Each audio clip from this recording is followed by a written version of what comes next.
Hi there, BookTube. I've got another short review of a relatively recently published book that I've enjoyed and want to share with you in case you might too. And that is The Book of Disappearance by Ibtisam Azem, translated by Sinan Antoon. Now, this came to my attention because it was longlisted for the International Booker Prize. Didn't reach the shortlist, but it lodged in my head. And it's one of those books that I guess seems quite timely, of the moment. So I agreed to buddy read it with Ian Powell, who's a wonderful BookTube commenter, subscriber, and a brilliant buddy reader. And Ian and I were slightly surprised, I guess, to realise that although it was on the 2025 International Booker List because it was published in the UK in August 2024, this book was actually published in the original Arabic in 2014, and the English translation by Sinan Antoon actually was in 2019, but it was only published in the US and by a university publisher, University of Syracuse, I think. So it hadn't reached the UK until last year, when it was published by the very wonderful And Other Stories. This is their distinctive cover style these days, which leads me to kind of diverge briefly into a little piano praise for And Other Stories. Do you know them as a publisher? So they're a not-for-profit independent press. So, set up as a community interest company by translators and enthusiasts for, the slightly less predictable end of fiction. Books that might not otherwise get a UK publisher because they're not the kind of thing that the mainstream big groups are going to pick up. And so inevitably amongst that there's a fair number of translated books, but it's not uniquely that. I'm actually reading another book right at the moment published by And Other Stories, and that's Praiseworthy by Alexis Wright, the Aboriginal Australian author. And, they are her UK publisher, although she's very, highly applauded and recognised in Australia, not so well known here, and that's the kind of thing that And Other Stories will pick up. Another And Other Stories author that I love with a passion is the Catalan writer Eva Baltasar. Let's think of others. One of my favourite books last year, Ti Amo by Hanna Ørstavik, Norwegian author. That was one of theirs. That you can trust them to pick the interesting, the slightly unusual, the slightly left field, but very, very readable and worth reading kind of book.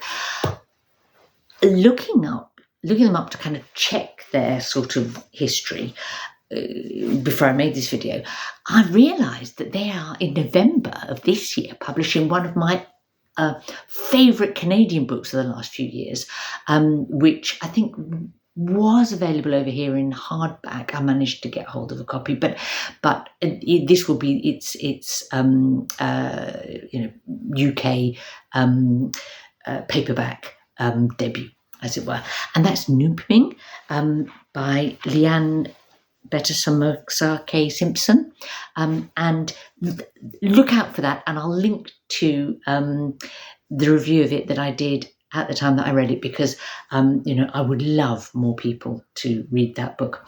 Now, putting that one to one side, let's talk about this one, because that's what I've told you I'm going to do.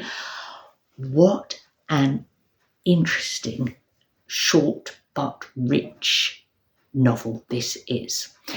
Now, Azem is Palestinian. She was born in a small town near Jaffa in what's now the state of Israel. Jaffa being the city from which her mother and grandparents, maternal grandparents, were displaced during the Nakba, when Israel came into existence in 1948. And she grew up there, went to university, and then she went abroad to Germany and the USA, where she lives now. So, and this is her second novel, and she's also written short stories.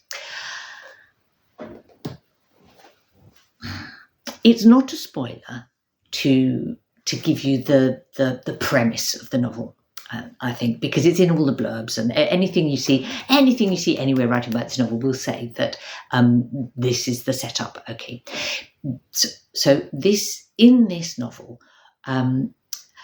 all the Palestinians in Israel, West Bank, Gaza disappear overnight with no explanation. They aren't removed, or they literally just disappear.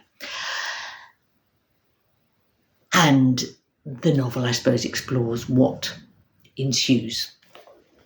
So you could say, that's kind of a very sort of high concept setup, isn't it? It's almost fantasy or speculative fiction, you might say.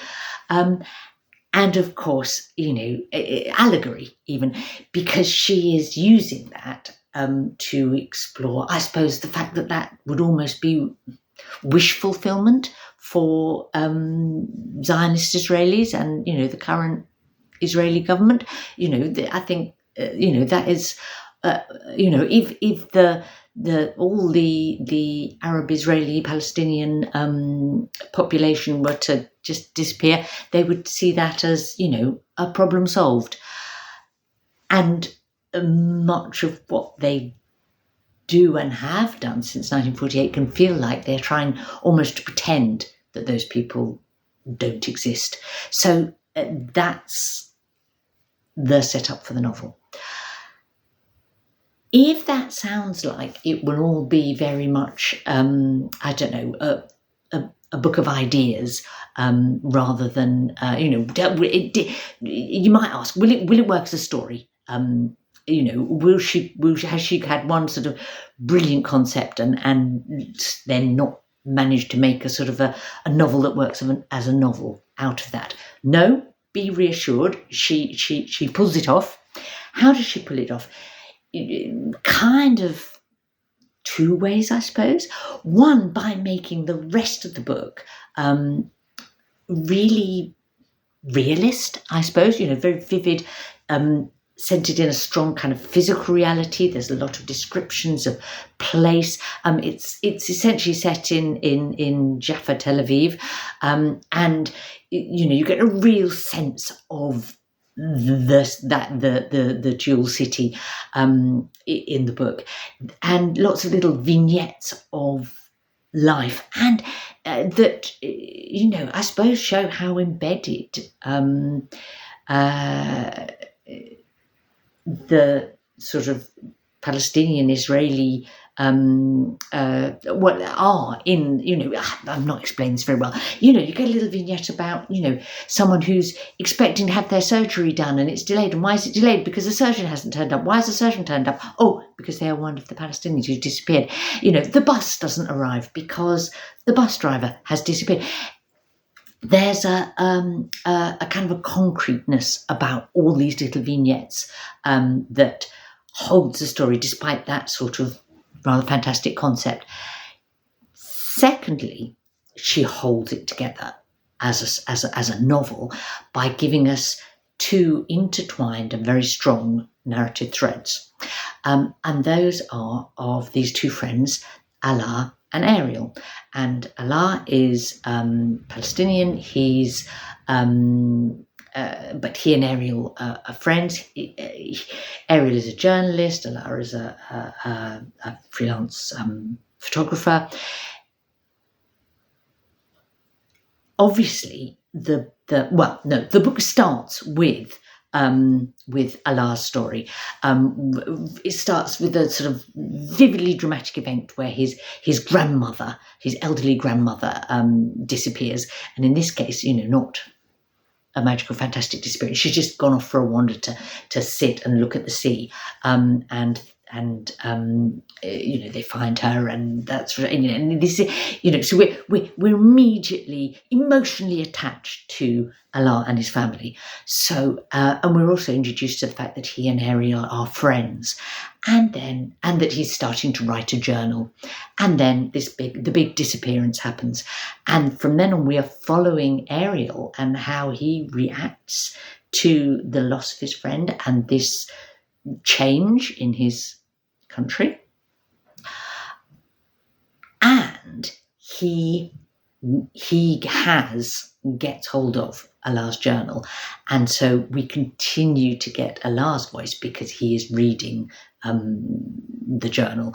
So through the rest of the book, we have the two of them still kind of intertwined or side by side, and it is although we get the overall response of many individuals to the disappearance of the Palestinians, and some people are resentful and people assume a conspiracy, and we get the state of Israel's response, but the heart of the book, I suppose, is that we get Ariel's response, and it is that makes the book so shocking in many ways. But to say more I'd be getting into spoiler territory.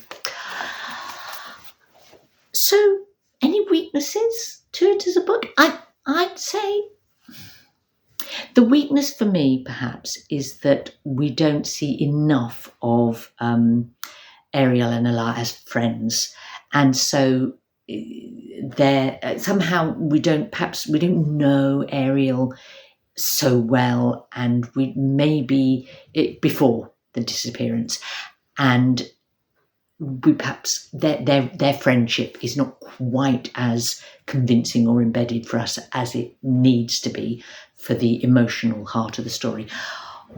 The flip, but don't overemphasize that in your minds, because actually what is more important is the emotional depth of the book, in terms of Allah's story and the way Allah tells his grandmother's story and his mother's story, and the intensity of their connection with Jaffa, the sense of loss, the memory, the importance of memory in the book. So it carries not just ideas but a weighty emotional heft, I suppose. That's what I'm trying to say. And the other absolute strength of the book is the quality of the writing. Now, obviously, this is in translation, and you never know what you wonder what comes from the translator, what comes from the author, but it's absolutely beautifully written, lovely language, beautiful sentences, lyrically written, without being fussy. So, an unusual book. Definitely a recommendation from me, and it's a book that will stay in your mind after you finish reading it.